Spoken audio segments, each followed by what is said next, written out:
আসসালামু আলাইকুম। Welcome back to my Facebook page.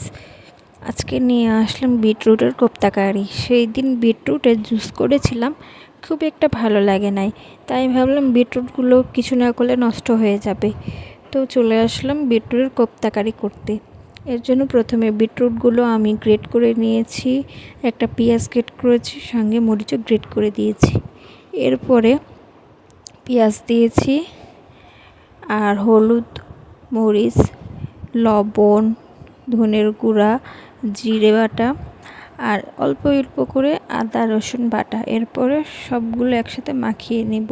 আর হ্যাঁ, টেস্টটা একটু বাড়ানোর জন্য আমি চাট মশলা দিয়েছিলাম। এরপরে সব মাখিয়ে নিয়েছি। মাখিয়ে নেওয়ার পরে এরপর আমি বেসন দিয়েছি।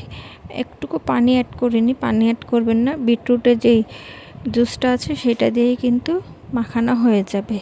এরপরে মাখানো হয়ে গেছে, এই তো আমি ভাজতে চলে আসলাম। সুন্দর করে লাল লাল করে ভেজে নেব। ভেজে নেওয়া শেষে এরপরে আমি চলে যাব রান্নাতে।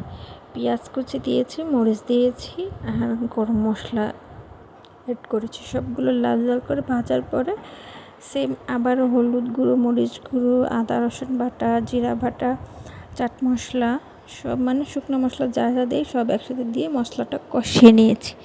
এরপরে স্বাদের জন্য টমেটো অ্যাড করেছি। টমেটো দিয়ে টমেটোটা একদম গলিয়ে নেব।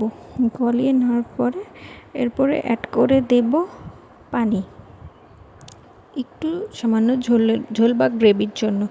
এরপরে ভেজে রাখা বিটরুটগুলো অ্যাড করে দেব। এরপরে 2 থেকে 5 মিনিট বিটরুটগুলো ঝোলে রান্না করলেই ব্যাস রেডি আমার বিটরুটের কোপ্তা কারি।